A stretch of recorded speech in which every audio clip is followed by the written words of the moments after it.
이제 야고보서를 더 본격적으로 들어가야 되는데 30분이 남았군요.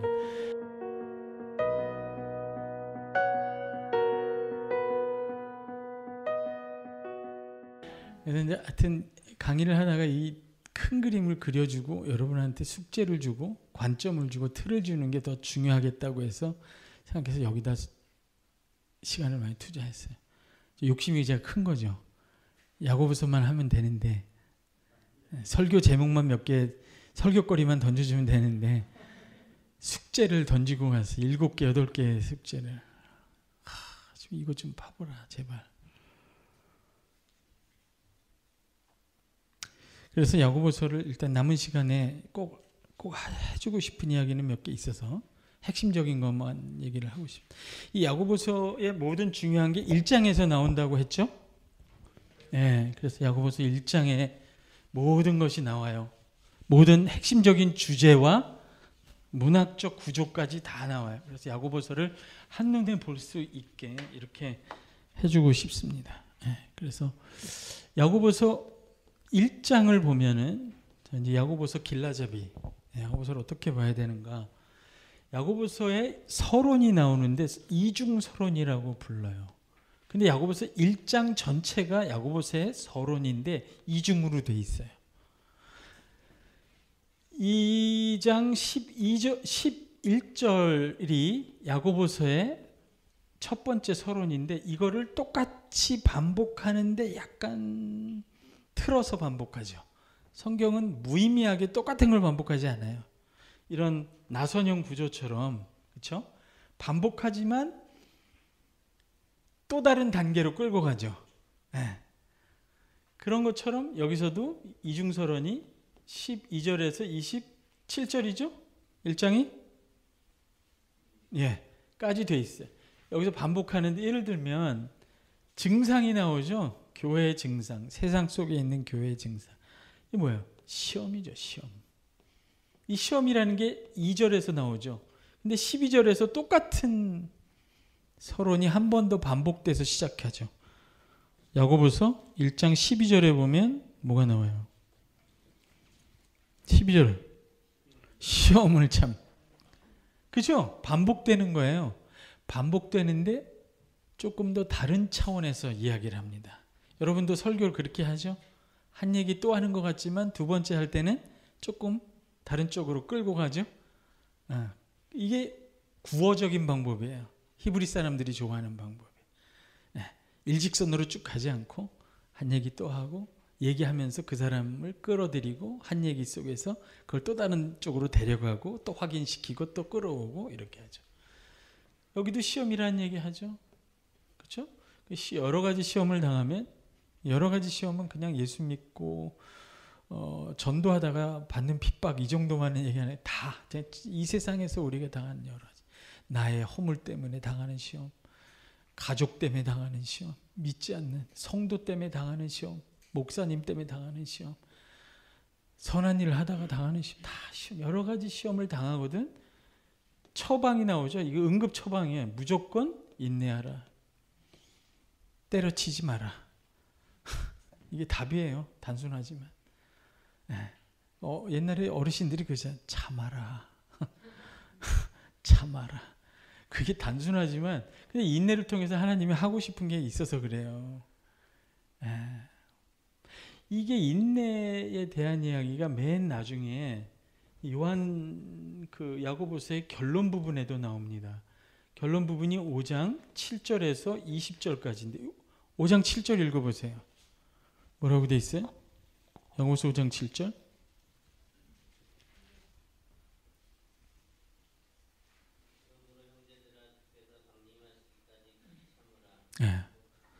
길이 참으라 그러죠. 다시 한번 여기서 인내를 얘기해요. 오래 참으라. 서론에서 했던 얘기예요. 야고보서는 결국 하고 싶은 얘기가 뭐냐면 오래 참으라. 주님 답답합니다. 그냥 오래 참으라. 그냥 버텨라. 오래 참아라. 이게 뭡니까? 근데 주께서 강림하신다고 그러잖아요. 거기 아주 단순한 말이지만 힌트가 있어요. 주가 뭐예요? 큐리오스예요. 큐리오스가 뭐예요? 여러분 초기교회에서 퀴리오스는 하늘의 보좌 우편에 앉아 계신 분이에요. 전능한 분이에요. 전능하고 우리를 사랑하시는 데다가 전능하신 데다가 심판 주고 구원자예요. 그 주가 강림하시는데 주께서 오시는데 이미 오셨고 교회 안에 활동하시고 우리의 주예요. 이 야고보서 1장 1절 보세요. 이 별거 아닌데 답이 있어요. 야고보서 1장 하나님과 주. 2장 1절 봐요. 내 형제들아 영광의 주여 할 때 그 주가 큐리오스인데 이 주가 야고보서 1장 1절, 2장 1절, 5장에서도 나오죠. 우리가 믿고 있는 주, 이 교회 안에 우리와 함께 계신 예수님이 주예요. 주, 큐리오스. 주야 할 때 그 주가 아니라 내가 소리를 크게 해야 듣는 주가 아니라 하나님 보좌 우편에 앉으신 주예요. 전능하신 주. 우리를 사랑하사 자기 목숨을 아끼지 않고 주신 분이에요. 여러분 아버지가 전능하고 능력이 있고 사랑하는데 뭘 못 해주겠어요? 우리 아버지가 능력 있고 돈 많고 능력 있고 나를 사랑하면 해주지 않을 수 있는 게 있어요? 해주지 않는 경우는 둘 중에 하나예요. 능력이 없거나 사랑하는데 능력이 없으면 못 해주죠. 그죠? 능력이 있는데 사랑하지 않아. 그럼 안 해주겠죠. 능력도 있고 사랑하는데 안 해주는 건 뭐야? 이게 신비야. 우리 주는 능력도 있고 우리를 자기 목숨을 주시기까지 사랑하시는데 안 해줘. 그리고 인내하라. 빨리 심판하면 좋겠는데 준대 안 해. 다만 이 5장 끝에 보면 이른 비와 늦은 비를 주셔요. 주야, 자기가 주야. 근데 심판도 안 하고 빨리빨리 해결도 안 해줘. 근데 이른 비와 늦은 비를 줘요. 그리고 열매를 맺게 하세요. 열매. 그러니까 오래 참음의 결과는 열매예요. 열매. 그 열매가 뭔지를 아는 거는 또 문제가 되죠. 그 야고보서 1장에도 나오죠. 열매로 가요. 결국 야고보서 얘기는. 인내라는 말이 왜 이렇게 답답합니다 라고 할까 봐 이 얘기부터 먼저 한 거예요. 결국 열매 이야기로 갑니다. 5장 7절에서 20절 가면. 그러니까 인내할 때 이건 해결도 안 되고 무지하게 답답한데 그럼 하나님, 우린 그렇게 기도하죠. 하나님, 능력이 있는 거 맞습니까? 있다. 아무리 생각해봐도 있죠. 홍해도 가르지고 세상. 근데 능력은 있는데 날 사랑하는 것 같진 않아. 이 둘 중에 하나를 의심하면 시험에 들어요. 둘 다 확실한데 안 도와주시고 가만히 있으면 뭘 하시는 건가? 열매를 맺고 계신 거예요. 이럴 때 인내는 열매가 맺히는 과정이에요. 그래도 별로 기분이 안 좋죠. 뭐 확 와닿지가 않죠. 여러분 밭에다가 뭐를 심었어요. 씨앗을 심었어요. 비가 와. 비가 와서 날이 꾸중쭉하네. 근데 한편으로는 비가 오는 중에도 저 씨앗은 자라요, 안 자라요? 자라요. 그러니까 인내하는 중에도 답답한데 인내하는 중에도 하나님이 인내하는 우리 안에서 계속 자라게 하고 열매 맺고 있는 중이에요. 이렇게 하면 설교가 되고 길어져요. 내가 이걸 책에다가 황홀한 인내라고 말했어. 황홀한. 이렇게 하면 안 와. 우리 농사를 안 짓기 때문에 주식으로 합시다. 주식 투자도 안 하죠. 나도 안 해요. 주가가 오르는 주가가 있어요, 여러분. 어제 1,000원짜리가 10,000원이 됐어요. 상승세야. 네? 어제 1,000원이 10,000원 됐어요. 그리고 상승세야. 자, 오늘 저녁에 주무십니다. 기분이 어때요? 짜릿짜릿해요. 잠자는 매 순간 매 초가 짜릿짜릿. 나는 자고 있어도 주가는 오르기 때문에. 이래도 안 좋아해. 도대체 무슨 비유를 들어야 여러분은? 무슨 천국 비유를 들어야 도대체 응답을 주식도 안 해, 농사도 안 져. 지쳤어요? 그렇게 짜릿짜릿한 거예요, 여러분. 이게 내가 이걸 야고보서를 쓰다가 연구하다 깨닫는데 하나님이 하게 하는 인내는 황홀한 인내예요. 그냥 인내하는 중에 막 잘하는 거야. 어마어마하게 있는 거 생기고 있는 중이에요, 여러분. 그냥 거꾸로 매달려도 이걸 어마어마한 일이 생기고 있는. 인내하고 매달리고 있으면 영생이야. 새하늘과 새 땅이라고. 와, 여러분 인내가 아무것도 아닌 것 같죠?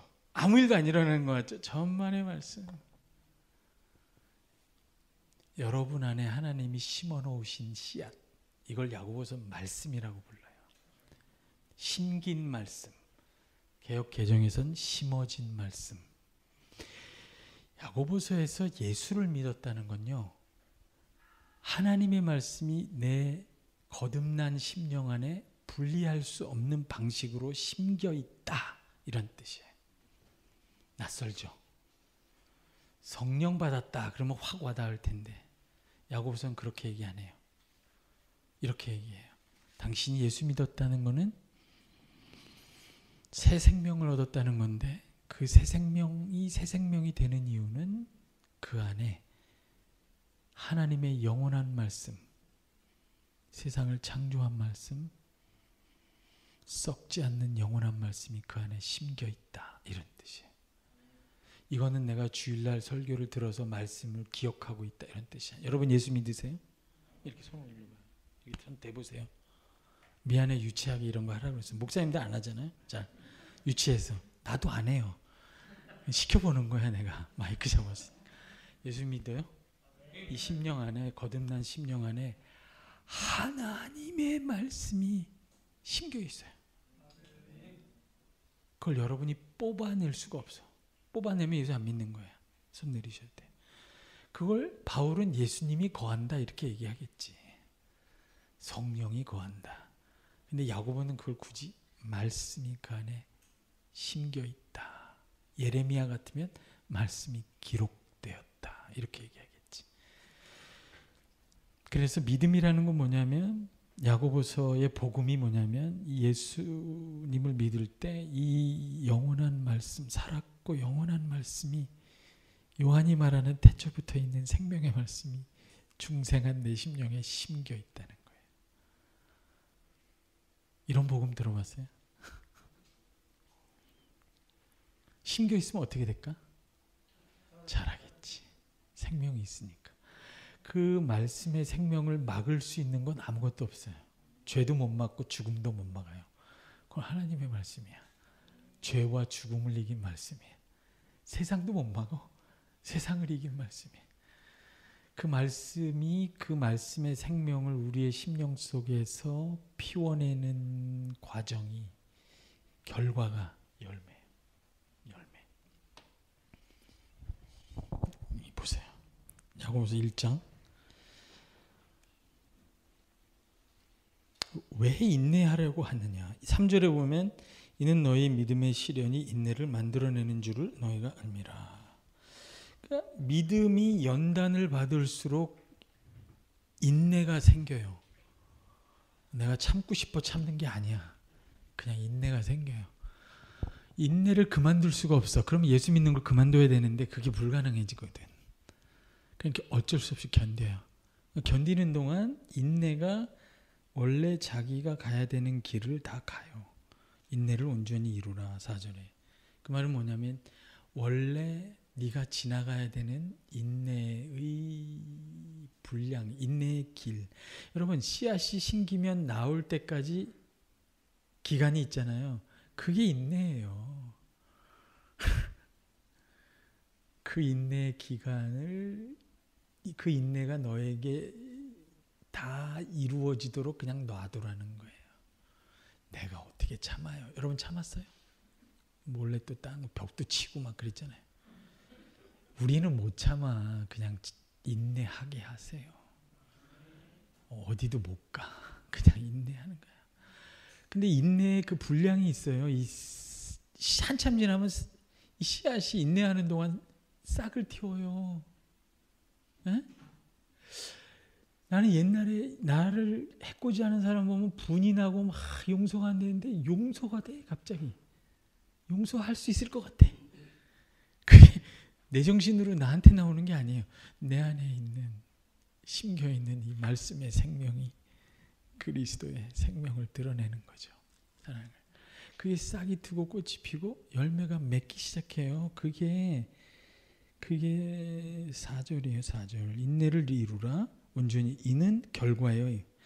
너희로 온전하고 구비하여 조금도 부족함이 없게 하려 함이라. 인내의 결과가 뭐예요? 너희의 온전하고 부족함이 없고 구비하는 것. 내 자신이 완전해지는 게 아니라 저를 보세요. 여러분 안에 심겨있는 그 말씀이 말씀의 생명을 여러분 안에서 다 피워내는 거예요. 열매를 맺어. 나라는 이 죄의 본성이 육적 생명밖에 없는 내게 하늘에서부터 온 이 하나님의 말씀 태초에 세상에는 없는 이 생명의 말씀이 그 말씀의 생명을 피워내서 열매를 맺어. 그게 온전한 거예요. 와. 제가 야고보서를 연구하고 나서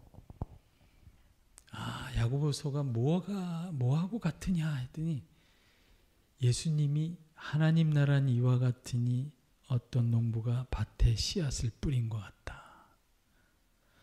야고보서는요, 예수님의 씨 뿌리는 자의 비유에 대한 초기 교회의 권위 있는 해설서예요. 교회가 뭐냐? 여러분이 누구냐? 하나님이 그 인생 그 자리에 뿌려놓은 하나님의 말씀이에요. 여러분은 여러분의 인생에 그 자리에 뿌려진 하나님의 말씀이에요. 그 자리에서 당신의 생명이 아니라 당신 안에 심겨진 그 말씀의 생명을 피워내고 드러내면 성공한 거예요. 아무도 보아주지 않는 외진 들판의 들꽃이라도 뿌려진 자리에서 흩어 뿌려진 자리에서 그 디아스포라예요. 뿌려진 씨앗 흩어 하나님이 흩어 뿌리신 그 자리에서 하나님의 말씀의 생명을 피워내는 인생, 그런 교회, 그게 성공한 교회예요. 하나님은 그 인생 그런 자리 그런 사람들 속에 그 말씀의 생명을 피워내라고 거기다 보냈는데 나는 이게 구질구질하다 그러면 어떻게 해요?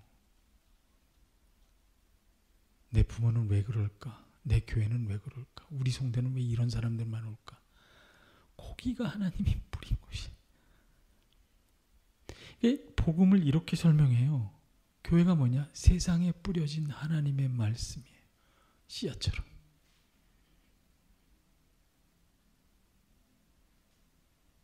와.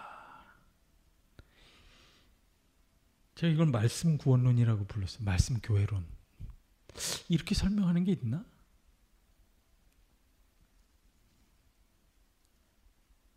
이게 야고보서의 복음이, 그러니까 여기서 이 얘기를 왜 하려고 하냐면 시험, 여기도 인내 이렇게 나오잖아요. 원인이 뭐예요? 두 마음이에요. 두 마음. 이 나뉜 마음이 어떻게 작동하는지를 보려면 그랬잖아요. 이게 이중서론이 뒤에 있는 게 앞에 걸 설명한다고. 더 풍성하게 설명한다고. 이 두 마음이 8절에 나오잖아요. 근데 여기서 인내 나온 다음에 13절부터 무슨 말이 나와요? 욕심이 잉태한 즉. 하나님을 사랑하는데 한편에서 욕심이 나와. 죄를 낳고 죄가 장성한 즉 사망을 낳는. 하나님을 사랑하는데 나는 사망을 낳고 있어. 이게 두 마음이 어떻게 신자 안에 일어나는지를 정확히 보여줘요. 이게 엑스레이 같은 거야. 보여준다고. 그러니까 앞에 있는 걸 뒤에 있는 게 설명하는 거예요. 와, 이 성경이 이렇게 재밌어요. 에? 이렇게 재밌다고 성경이. 이게 이중서론이라는 것만 알면 이게 놀랍게 재밌어요. 그러면 결과가 뭐예요? 여기서는 4절에 나오죠? 뭐예요? 온전함과 구비함과 부족함이 없는 거예요. 내가 완전해진다는 게 아니라 내 안에 있는 하나님이 심어놓으신 이 말씀의 생명이 꽃피고 열매 맺는다는 거예요. 여러분 스스로가 더럽다고 생각하죠? 불경건하다고 생각하고 사랑이 없다고 생각하죠? 인내해봐요. 어떻게 되나? 여러분 안에 있는 작은 말씀의 씨앗이, 심긴 말씀의 씨앗이 어떻게 열매 맺는지 견뎌보라고.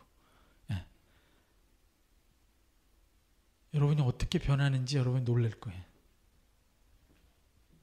아멘을 안 해. 여기서는 뭐라고 하면 이거를 생명의 면류관이라고 그래요. 생명의 면류관. 장차 종말에 받는 생명의 면류관이 뭐예요? 이단 단체같이 이렇게 막 머리에 금관을 얹어주는 거예요?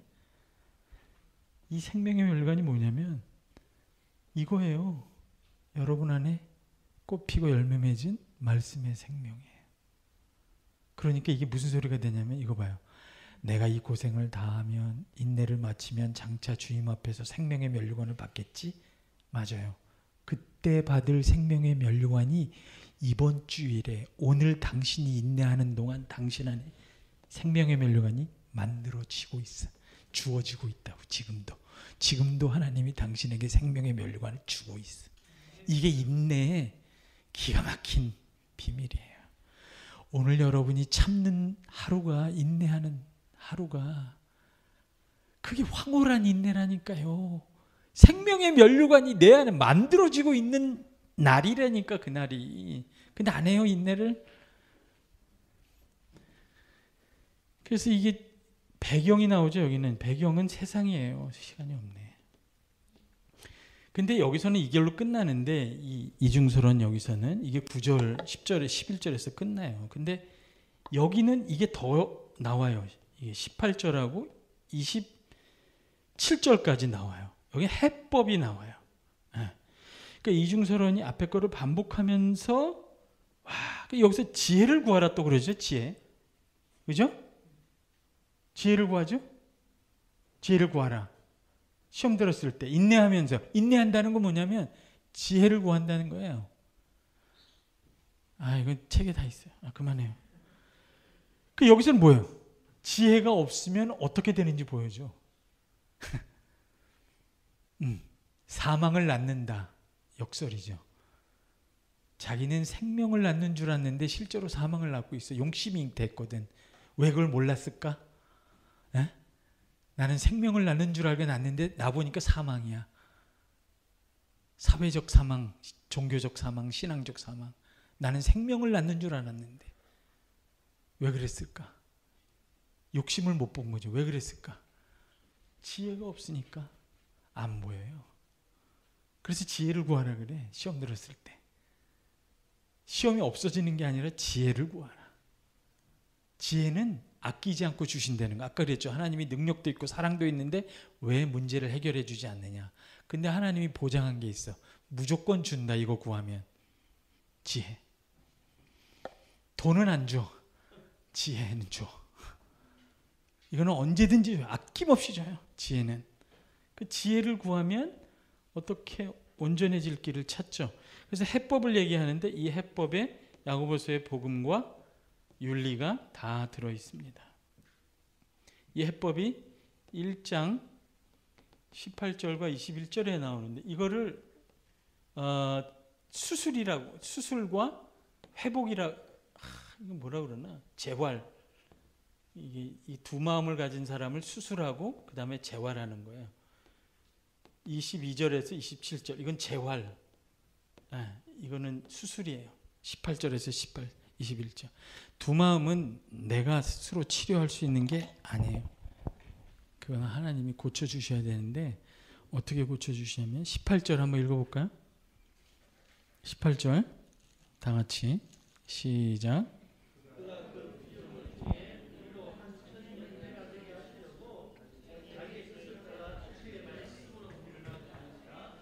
그렇죠. 여기 보면은 이게 구원에 대한 얘기죠. 중생을 설명하는 거예요. 하나님이 낳으셨다. 중생. 그죠?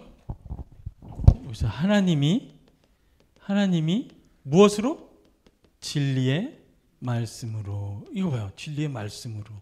이 복음이거든요. 진리의 말씀으로 낳으셨다. 이 낳으셨다는 말은 앞에도 나옵니다. 그 다음에 이렇게 나오고, 이 위에 보면 뭐는 우리가, 너희가, 우리가, 그죠? 우리가, 사람이 하나님은 뜻을 품으시면 진리의 말씀으로 우리를 낳으시는데, 사람은 욕심으로, 그죠? 욕심이 잉태하여 죄를 품고 죄가 장성하여 낳았다. 이것도 낳았다. 병행의 병행. 병행돼 있어요. 정확히 병행돼 있어요. 주어가 사람이고 여기는 하나님. 이건 욕심, 죄. 이건 진리의 말씀으로 낳았다. 뭘 낳아요? 여기서 욕심이 잉태하면 죄를 낳고 죄가 장성하면 뭐가 나요? 사망을 낳았다. 그럼 여기는 뭐가 돼야 돼요? 생명인데 생명이라고 돼 있어요? 뭐라고 돼 있어요? 무엇을 낳았다고? 우리를 낳았다고. 그러면 생명은 어디 갔나? 우리 안에 있죠. 와, 재밌잖아요? 신학교 오세요. 생명을 낳았다 해야 되는데 우리를 낳았다 그래서, 우리는 그러면 우리를 낳았다고 했어요. 이 진리의 말씀으로 우리를 낳았다. 그러면 우리 안에는 뭐가 있는 거예요? 생명이 있는 거죠. 그럼 이 생명은 무슨 형태로 우리 안에 있어요? 진리의 말씀으로 나왔으니까 말씀으로 있을 수밖에 없잖아요. 그게 21절이에요. 21절 읽어보세요. 21절 다 같이 시작.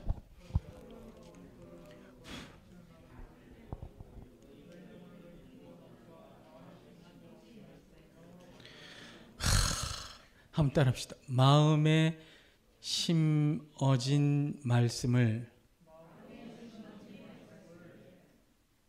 그게 야고보서의 복음입니다. 이건 내가 만든 게 아니라 예수님의 비유예요. 천국은 이와 같으니 밭에 씨앗을 뿌린 것 같다. 씨앗은 하나님의 말씀이고 밭은 사람들의 마음이라. 예수님이 하신 복음이 하나님 나라 복음이에요. 마음에 심어진 말씀을 따라해보세요. 온유함으로 받으라. 온유함으로 받으라. 이게 야고보서가 가르치는 윤리의 총체예요. 이 안에 다 있어요. 온유함으로 받는다는 게 뭘까? 그 관점을 가지고 야고보서 읽어봐요. 3장에 보면 위로부터 오는 지혜의 특징이 온유함이에요. 지혜의 온유함으로. 그러니까 온유함으로 말씀을 받는다는 건 하나님의 지혜, 위로부터 오는 지혜를 따라 하나님을 순종하는 거죠. 순전한 마음과 긍휼이 가득한 마음을 구하는 거예요. 여러분, 교회에 아주 어려운 다툼이나 문제나 해결할 길이 없으면, 성도들이 괴롭히면 하나님 앞에 나와서 위로부터 오는 지혜를 구해봐요. 정말 난 순전하고 긍휼이 가득한 마음인가 물어봐요. 그 마음이 회복되면 성도가 먼저 알아보죠. 해결이 돼요. 거의 해결이 돼요. 마음이 나뉜 채로 입을 열지 않는 게 나아, 차라리. 마음이 나뉜 채로 입을 여는 순간 시기, 다툼, 헛된 자랑, 그 말들이 교회를 파괴해요. 파괴해. 이 구원이라는 건, 야고보가 말하는 구원이라는 건 이 중생한 심령이죠. 이게 하나님이 진리의 말씀으로 나왔으니까 중생이죠. 복음을 듣고 거듭난 거거든요. 이거는 아담을 창조한 게 아니에요. 아담은 흙으로 만들었어요. 이건 중생을 말하는데, 하나님이 우리를 낳으실 때 성령을 주셔서 우리를 진리의 말씀으로 우리를 낳으셨다. 그래서 그 진리의 말씀이 우리 안에 심겨 있다는 거죠. 그렇죠. 그게 결과예요. 21절에. 그러니까 18절은 하나님의 주권적 역사고 21절은 그 결과로 각 성도 안에 일어난 일이에요. 저는 이게 굉장히 특이했어요. 왜 이렇게 야고보는 이런 식으로 중생을 설명하지? 야고보만 그랬나? 베드로전서도 그러네. 베드로전서 1장 22절, 베드로전서 1장 23절 한번 읽어봐요. 베드로전서 1장 23절, 24절, 25절 다 같이 읽어볼까요? 베드로전서 1장 23절, 24절, 25절 시작.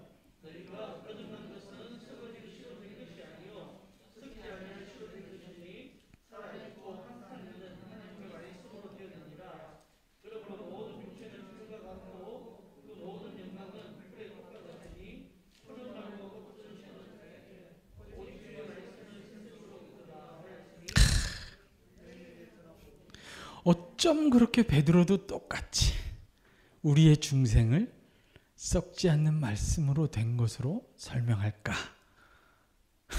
너의 거듭난 것이 썩지 아니할 말씀으로 돼. 우리 중생을 이렇게 설명하는 거 들어봤어요? 제가 총신대 교수, 조직신학 교수를 만나서 얘기를 했더니 개혁주의적인 방식이 아니에요. 바울은 우리의 중생을 성령이 우리 안에 내주하는 걸로 많이 설명해요. 왜냐하면 그게 유대교하고 가장 다른 점이기 때문에 그래요. 시간이 없네. 안녕히 계세요, 여러분. 답답하네 참. 이게 진짜 답답하다. 그런데 오히려 예루살렘 전통, 율법이나 구약의 말씀 전통에 서 있는 예루살렘의 이 사도들은 중생을 매우 유대교적으로 구약적으로 설명하는 거예요. 언약. 중생이라는 거는 하나님의 말씀이 더 이상 돌판에 기록된 것이 아니라 너희 심령 안에 기록. 이거 누가 한 말이에요? 예레미야 31장 가봐요. 이건 저만 그런 게 아니라 학자들이 다 동의하는 바예요. 예레미야 31장.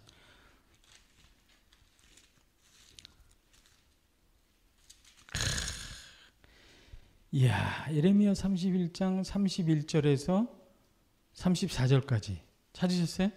다 같이 읽어볼까요? 시작.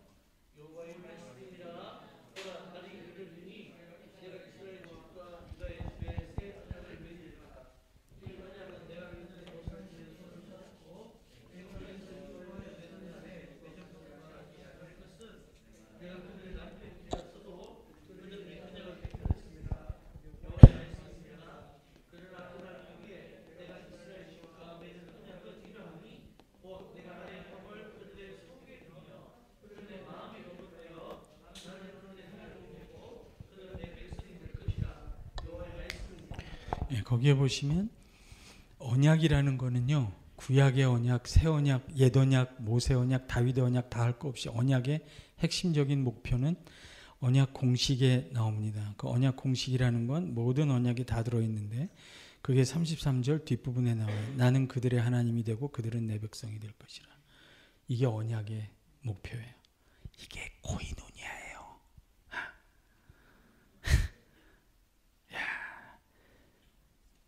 내가 너의 하나님이 될 거라.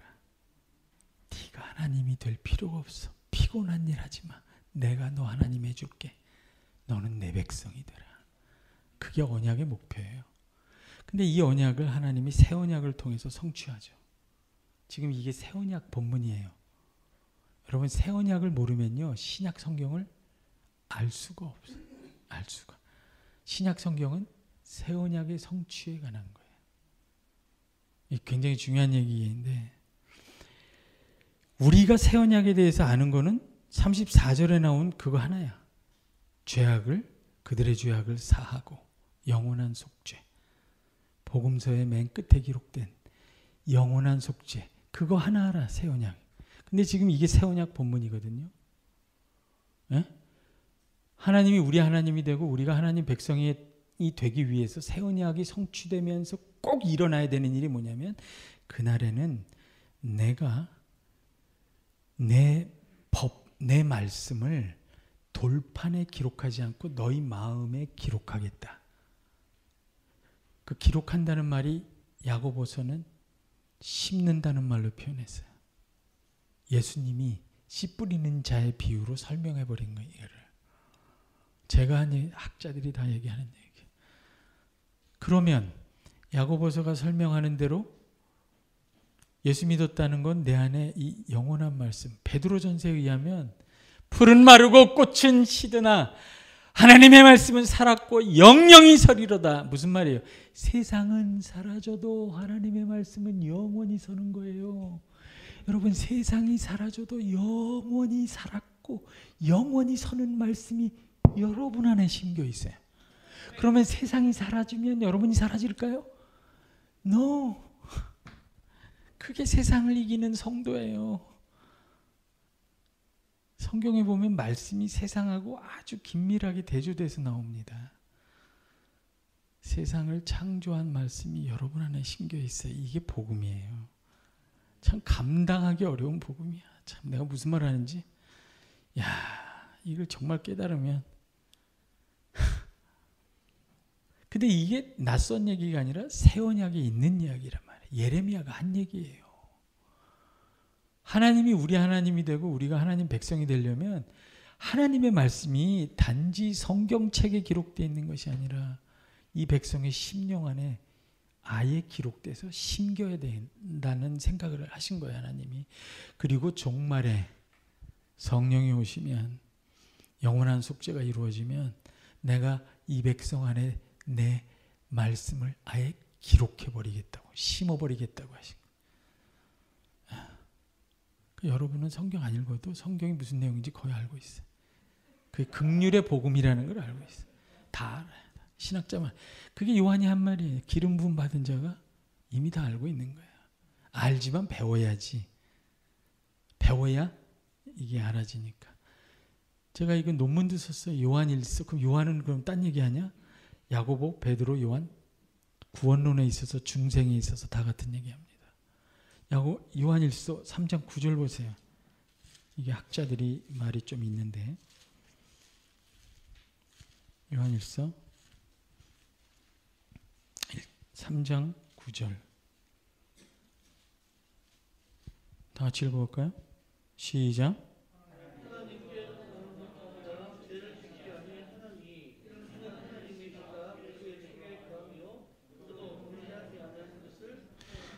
거기서 하나님의 씨가 뭐냐? 하나님의 말씀이라고 봐요. 제가 논문도 썼어요. 하나님의 말씀. 그러니까 요한도 똑같이 얘기해요. 아예 요한은요, 여러분 예수님을 말씀이라고 부르잖아요. 푸른 마르고 꽃은 시들어도 세상이나 세상에 있는 것들은 사라져도 하나님의 말씀, 그걸 준행하는 자는 영원히 거예요. 공동서신에서 세상을 이기는 건 말씀이에요. 말씀은 더럽지 않고 썩지 않고 쇠하지 않는 영원한 거예요. 그게 성도 안에 심겨 있어요. 그 말씀이 야고보서 3장에서는 지혜예요. 같은 말이에요. 야고보서 2장에서는 자유케 하는 온전한 율법이다. 그렇게 얘기하죠. 다 말씀이에요. 1장에서는 너희 안에 심긴 말씀. 구약을 보세요, 여러분. 하나님이 세상을 무엇으로 창조합니까? 말씀이죠. 그 백성에게, 자기 백성에게 뭘 줍니까? 율법을 주죠. 그 백성과 동행하면서 잠언 시편에 이르면 하나님의 말씀이 뭐가 돼요? 지혜가 되죠. 지혜는 하나님의 말씀, 율법을 세상을 배경으로 표현할 때 지혜가 되는 거예요. 저 삼국지 안 읽었어요. 손자병법 안 읽었어요. 이 세상을 가장 지혜롭게 사는 방법은 말씀대로 사는 거예요. 왜 지혜라고 하냐? 세상이 배경이 되면 지혜란 잠언, 전도서. 그래서 말씀이 세상을 배경으로 하면 세상도 지혜를 구하죠. 근데 이 지혜가 세상을 살게 하고 세상을 가장 세상 속에서 영원한 생명을 누리며 살게 하는 이 지혜가 자유케 하는 온전한 율법, 그리스도의 율법, 사랑의 법으로 주어져 있고 여러분 안에 이미 심겨 있어요. 여러분 안에 손자병법이 심겨 있어. 그냥 십자가의 도로 살아요. 무적이야, 무적. 내가 죽겠다는데 뭐 무슨 적이 있겠어요. 이게 지금 야고보서도 1장에서는 심긴 말씀, 2장에는 자유케 하는 율법, 3장에 가면 지혜. 구약 보세요. 하나님의 말씀으로 창조하고 그 백성에게 율법을 주고 잠언 전도서에 가면 지혜를 얘기하고 굉장히 구약적이죠. 이런 흐름이 야고보서에 그대로 나오죠.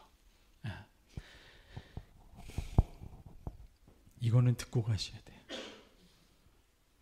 바쁘시면 시간 다 되면 가세요. 이건 내 해주고 싶어. 나 이거 책을 마저 쓰고 있는데 이건 진짜 복음에 있어서 이건 정리하자. 아까 우리 목사님 저한테 한 질문 중에서 어떻게 하면 이게 보세요. 복음이 뭡니까? 칭의만이 아니에요. 생명반도 아니고. 저는 새 언약의 복음을 정리해서 알려주고 싶어요. 교회가 성도들에게 새 언약의 복음, 신약 이 선포하는 새 언약의 복음을 전했으면 좋겠다. 네. 에스겔 36장에 가시면은 똑같은 36장, 예레미야 33장이죠?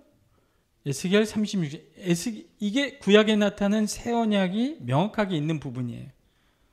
에스겔 36장도 읽으셔야 돼요. 한번 해요? 한번 보세요. 에스겔 36장. 그래, 한번 가봅시다. 마지막이니까 이것만 하겠어요. 에스겔 36장. 이거 새 언약 본문이죠? 여러분이 신약 성경과 신약의 복음, 새 언약 백성인 교회를 이해하고 싶으면 구약의 새 언약을 이해를 해야 돼요. 이게 이해가 안 되는데 어떻게 보세요. 그러니까 에스겔 36장 22절부터 28절까지 에스겔 36장 22절부터 28절까지 다 같이 읽습니다. 시작.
그 언약 공식, 언약의 최종적 목표가 28절에 또 나오죠.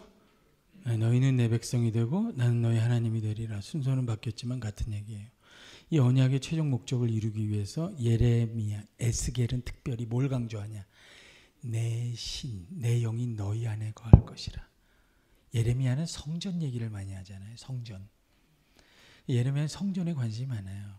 성전이 뭐 하는 곳이야? 하나님의 영이 임하는 곳이잖아요. 그날에는 내 영이 너희 안에 직접 거할 거라는 거예요. 너희가 내 성전이 될 거라는 거예요. 이게 에스겔이 그래서 최종 목표가 뭐냐? 이 예레미야 33장하고 에스겔 36장 새 언약 두 본문을 합치면 이렇게 돼요. 종말에 내 율법, 내 법을 돌판에 쓰지 않고 너희 심령에 직접 쓰겠다. 너희 중생한 심령에. 거기다가 내 영을 돌로 지은 성전에 두지 않고 너희 안에 직접 두겠다. 그러면 너희가 어떻게 되냐? 내 말씀을 순종하는 새 백성이 될 거라. 그러면 열방인 너희를 보고 나의 거룩한 이름을 높이며 너희의 착한 행실을 보고 너희가 발생시키는 의의 싹, 회복하는 의를 보고 열방이 내 이름을 부르고 나에게로 돌아올 거라. 아브라함의 언약이 성취되는 거예요. 그러면 하나님의 영광이 높아지고 드디어 새하늘과 새 땅이 오는 거예요. 여러분 잘 들어보세요. 이게 복음이에요. 제가 책을 하나 쓰려고 그래. 뭐 성결교 무슨 오중복음, 순복음, 뭐 삼중복음 다 이거 말고 새 언약의 신유 축복 이런 거 말고 새 언약의 복음. 새 언약의 복음. 첫째, 영원한 속죄. 한번 따라해보세요. 영원한 속죄. 이걸 우리가 가장 잘 알죠. 이것뿐이에요? 아니요. 8가지나 돼요. 저는 이거를 여러분이 교회 안에서 하나씩 가르치기 바라요. 이게 복음이에요. 기쁜 소식이 끝나는 게 아니에요. 영원한 속죄는 뭐하냐? 그 안에 마음에 심긴 말씀이야. 따라해보세요. 마음에 심긴 말씀. 여러분, 죄를 깨끗하게 한다는 건 밭을 깨끗하게 치운다는 뜻이에요.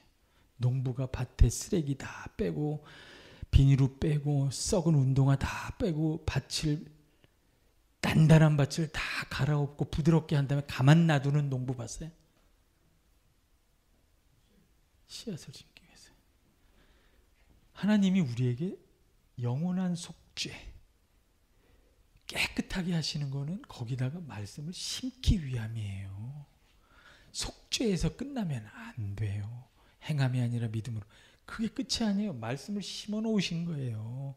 심어 놓으면 물을 줘야지. 에? 성령의 내주. 성령이 우리 안에 거하게 하세요. 예배당 안에가 아니라 성도 안에. 그 안에 속죄를 경험하고 말씀이 심겨 있는 거기에 성령을 임재하게 하세요.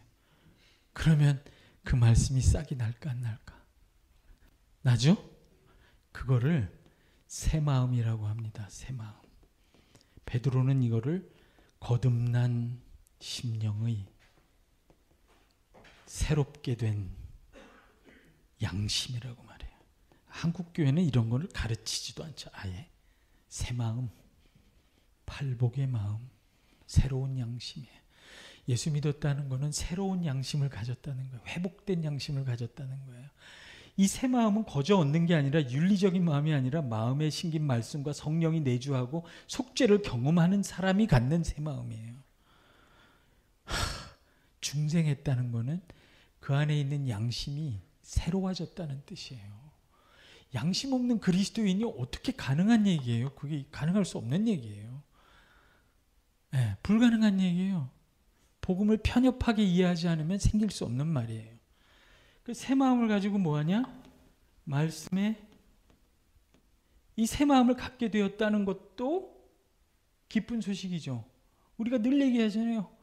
평양교회 부흥 운동이 있었을 때 이렇게 막 설교하고 이러면 저쪽에서 도둑놈이 뭐 회개하고 일어나면 경찰이 또 일어나서 나도 뇌물 먹었다. 이런 양심이 살아나야 되는 거잖아요. 어떻게 믿음이 있는데 양심이 없어요? 그거 있을 수 없는 얘기예요. 이거는 새 언약이 없는 이야기예요. 이게 하나님이 새 언약을 예수님을 보내서 새 언약을 성취하신 목적이에요. 속죄해서 말씀을 심고 성령을 내주하기 위해서 새 마음을 주고 말씀을 순종하는 새 백성을 만들겠다는 거예요. 이게 하나님의 꿈입니다. 꿈. 이스라엘이 왜 멸망했습니까? 왜 적과 꿀이 흐르는 땅, 복받는 땅에서 쫓겨났어요? 에? 하나님의 기적을 체험했는데도 율법을 버렸어요. 지키질 못했다고. 지키게 하겠다는 거예요. 말씀을 순종하는 새 백성을 만들겠다는 거예요. 실패하면 속죄받으면 되죠. 말씀이 성장해야죠. 시간이 필요하겠지. 성령이 역사하고 더 깨끗한 양심으로 말씀을 순종하는 새 백성. 이 새 백성이 빛과 소금이에요. 이게 산상수훈에 있는 산 위에 있는 교회라고. 거기가 신약 성경의 절정이에요. 세상 열방이 너희의 착한 행실을 보고 하나님께 영광을 돌리게 하라. 그럼 우리는 왜 한국 교회는 왜 열방이 한국 사회가 교회를 보고 손가락질을 하나요? 어디가 잘못된 거예요? 속죄는 있는데 이것도 몰라. 성령은 있는데 탐욕적이야. 새 마음은 없어. 이것도 강조 안 하죠. 이것도 별로 강조 안 하죠. 이게 순차적으로 있는 거예요. 말씀을 순종하는 새 백성. 그죠? 6. 그럼 열방의 회복이에요. 열방이. 하나님을 떠난 열방이 돌아옵니다. 뭘 보고? 말씀을 순종하는 새 백성의 삶의 의와 영광과 아름다움과 거룩함과 새로움과 사랑과 희망을 보는 거예요. 여러분, 로마가 어떻게 기독교에게 굴복했는지 아세요? 그 성도들은요, 그 로마교회 성도들이 거기에 로마에 없는 새로운 희망이 있는 거예요. 와, 이 사람들은 이렇게 사네? 따뜻하네? 사랑이 있네? 주인과 종이 없네? 정말 희생적이네? 그런 어떤 그걸 본 거예요. 그 말씀이 공동체 안에 체현되는 거죠. 열방이 돌아오는 거예요. 그러면 어떻게 돼요? 하나님의 이름과 영광이 빛나기 시작하는 거죠. 온 땅에 충만해져. 여호와의 이름이 온 땅에 충만해져. 네. 여러분, 교회가 말씀을 순종하지 않는데 어떻게 열방이 교회 이름을, 하나님의 이름을 불러요? 저는 이 시대에 이신칭의보다 중요한 신학은 하나님 말씀의, 하나님 이름의 신학이라고 봐요. 이름의 신학. 하나님의 이름이 땅에 떨어지지 않게 않는 것. 그것이 굉장히 중요한 주제예요. 성경에. 새 언약에 굉장히 중요한 주제예요. 이게 얼마나 중요하면 예수님이 제자들한테 이렇게 가르쳤어. 너희는 이렇게 기도하라. 하늘에 계신 우리 아버지요. 이름이 거룩히 여김을 받으시오며. 그 첫 번째 나오는 기도 제목이. 첫 번째. 예수님이 이 새 언약 성취의 기도를 하신 거예요. 이 새 언약을 성취하시기 위해서 십자가에서 죽으신 거예요. 속죄하고 말씀으로 내주하시고 성령으로 내주하시고 새 마음을 주고 그 다음에 마지막으로 새 하늘과 새 땅. 이렇게 하면 새 하늘과 새 땅이 옵니다. 이 새 하늘과 새 땅의 특징이 뭐예요? 베드로후서 3장에 보면 의가 거하는 바. 의. 모든 바른 관계가 회복된 의가 거하는 바 새 하늘과 새 땅. 그러니까 하나님의 목적은 속죄로부터 시작해서 속죄 자체가 목적이 아니라 속죄로부터 시작해서 새 하늘과 새 땅을 가져오는 것이 하나님의 언약의 목적이고 예수님의 하신 일의 목적이고 복음이고 이게 신약의 비전이에요. 여러분, 성도들이 이 8가지를 다 배우고 숙지하고 여기에 맞게 복음을 누리고 살아간다면 예수님이 의도한 교회가 될 거예요.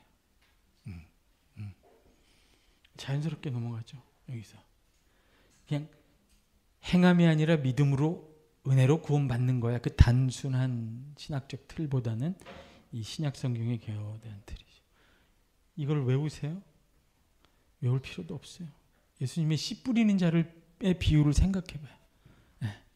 농부가 와서 밭을 갈고 속죄, 씨를 뿌리고 물을 주면 싹이 나죠. 새마음. 그러면 싹이 나고 꽃이 피고 열매를 맺으면 말씀을 순종하는 새 백성이죠. 의의 열매를 맺기 시작하는 거죠. 그럼 누가 와서 먹어요? 동네 사람이. 열방이 와서 먹는 거예요. 그럼 누구를 칭찬해요? 농부를 칭찬하겠지. 씨 뿌리는 사람. 하나님의 이름. 새하늘과 새 땅이 오기 시작하는 거예요. 완성됩니다. 저는 이게 신약이 제시하는 온전한 복음이라고 생각해요. 신유, 축복, 방언 다 좋은데 칭의 다 좋은 이게 하나님 나라의 복음이고 예수님이 선포한 복음이고 야고보서는 이 부분을 굉장히 중요하게 생각하죠. 야고보서에서 복음, 믿음이 뭐냐? 믿음이란 행함이 아니라 예수를 믿음으로 의롭다함을 얻었다는 게 아니라 야고보서에서 복음이란 복음 풍성한 거라고 그랬죠. 이 영원한 말씀을 받았다는 거예요. 그래서 내 안에 이 말씀이 심겨 있다는 거예요. 믿음이란. 그러면 믿음에 합당한 삶이란 뭐냐? 너무 쉬워요. 여기서는 야고보는 행함과 은혜가 대조가 안 돼. 야고보서에서 윤리가 뭐냐? 믿음이 뭐냐? 이 말씀을 받은 거고 그러면 행함은 뭐냐? 이 말씀이 뽑히는 거예요. 그냥. 세상에 이렇게 쉬운 게 있나? 바울의 율법이나 이 행함과 믿음의 대조로 하면 약간 복잡해져요. 이제 설명을 2장에 가서 해야 되는데 그만두고. 야고보서에서 믿음과 행함은요 너무 쉬워요. 믿음은 뭐냐? 말씀을 영원한 말씀을 받은 거고요. 행함은 뭐냐? 그 말씀의 생명이 드러나게 하는 거예요. 자라게 하는 거예요. 성령 안에서 새 마음을 가지고 순종함으로 그 말씀의 생명이 우리 안에 행동으로 나오게 하는 거죠. 그게 참된 경건이에요. 그게 참된 경건. 마지막이라고 하면 안 믿겠죠? 진짜 야고보서 21장 26절 27절 다 같이 읽어봅시다. 야고보서 1장 26절 27절 자 시작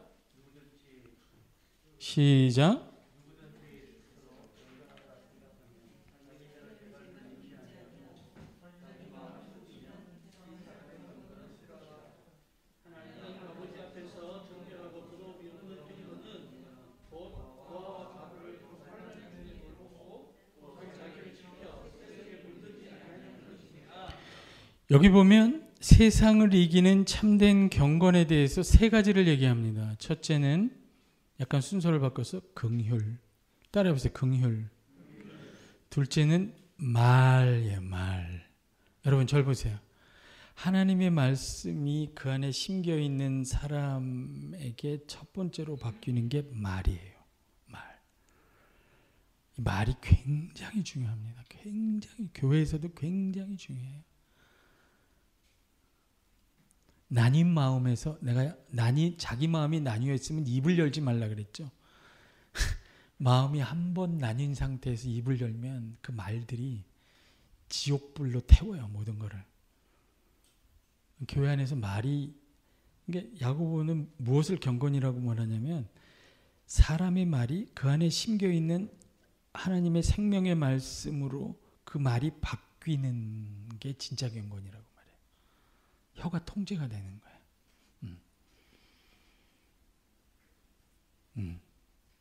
고난받으면 기도하고 불평하지 않고 좋은 일 있으면 헛된 자랑으로 떠벌려서 상대방 열등감 갖게 하지 말고 하나님을 찬송하고 죄가 있으면 비춰 고백하고 말이 바로잡힐 때 공동체가 바로잡혀요. 하나님은 말씀으로 세상을 창조했는데 이 나뉜 마음에서 나오는 말, 지옥불이 붙은 말은 모든 걸 태워요.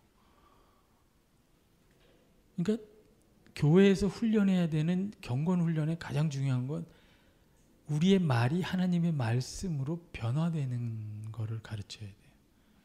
굉장히 중요한 훈련이에요. 말. 세 번째는 세 속에서 자기를 지키는 경건이죠. 세 속에서 자기를 지키는 정결이죠. 가만히 보세요.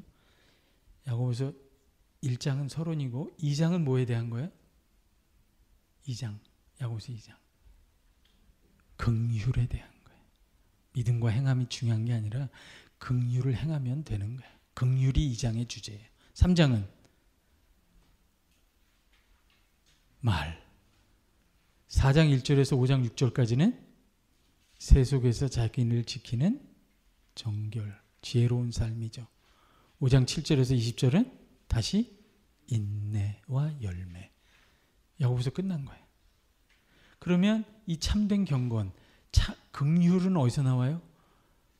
말씀을 따라 변화된 말은 어디서 나와요? 세상에서 자기를 지키는 정결은 어디서 나와요? 여러분 안에 심겨 있는 말씀을 온유함으로 받을 때 나와요. 그러면 숙제가 뭐냐? 일단은 우리 안에 심겨진, 중생했다는 게 우리 안에 심겨진 말씀을 받고 누리고 즐거워해야 되는 거죠. 그걸로. 세상을 창조한 말씀이 내 안에 심겨 있다. 와, 뭐가 두려워요? 예? 바다를 잠잠케 하신 주님, 그 말씀으로, 그 말씀이 우리 안에 심겨 있어요. 태초 붙어 있는 생명의 말씀이. 그거를 발견해야 돼. 이 복음을, 예수 그리스도의 복음을. 이게 새 언약의 복음이에요. 바울은 성령을 강조하겠지만 공동서신의 예루살렘의 사도들은 말씀을 강조해요. 말씀이 여러분 안에 생명의 말씀이 심겨있다. 그러면 두 번째는 뭐냐? 그거를 어떻게 그 말씀의 생명이 발현되게 하느냐. 씨앗을 맺고 여기 있는 대로 새하늘과 새 땅에 이르기까지 의가 거하는, 열방이 우리 교회의 삶을 보고 돌아올 때까지 어떻게 하느냐. 온유함으로 받으라. 그 온유함으로 받는 거는 어떻게 하는 거냐? 여러분이 알아서 찾아보세요. 야고보서에서 책에도 있어. 온유함으로 받는다는 건 어떻게 하느냐? 말씀의 생명이 내 안에 나오도록 싹을 틔우고 꽃을 피우고 열매를 맺도록 하는 것. 그게 믿음과 행함이에요. 야고보가 설명할. 야고보서에서는 믿음과 행함이 너무 쉬워요. 받은 말씀을 꽃 피우면 되는 거야. 하나도 안 복잡해. 야고보서. 예수님이 씨 뿌리는 자의 비유에 대한 정말 훌륭한 설명이죠. 이제 그만할게요. 저도 집에 가야 되고, 여러분이 질문하라 그러면 뭐 시간도 없어서 안 할 것 같고, 저도 가야 되고, 끝나고 질문할 게 있으면 하시고 마무리해도 되겠죠? 기도 한번 하겠습니다. 제가 살아계신 하나님, 주께서 우리에게 베풀어 주신 이 놀라운 복음, 세상을 이기는 이 생명의 말씀의 복음, 이 복음을 저희가 함께 나눴는데 사랑하는 목회자들, 사모님들, 귀한 전도사님들 10년 안에 이 말씀의 생명의 말씀의 복음을 품고 능력 있게 세상을 이기며 살아가고 또 그렇게 양무리와 교회를 세워가는 정말 세상을 이기는 교회를 세워가는 큰 은혜와 위로와 복을 허락하여 주옵소서. 가정과 자녀와 그 교회 위에 하나님, 성삼위 하나님 영원토록 그 사랑과 은혜와 위로와 영광으로 충만케 하여 주옵소서. 감사하며 예수님의 이름으로 기도합니다. 아멘.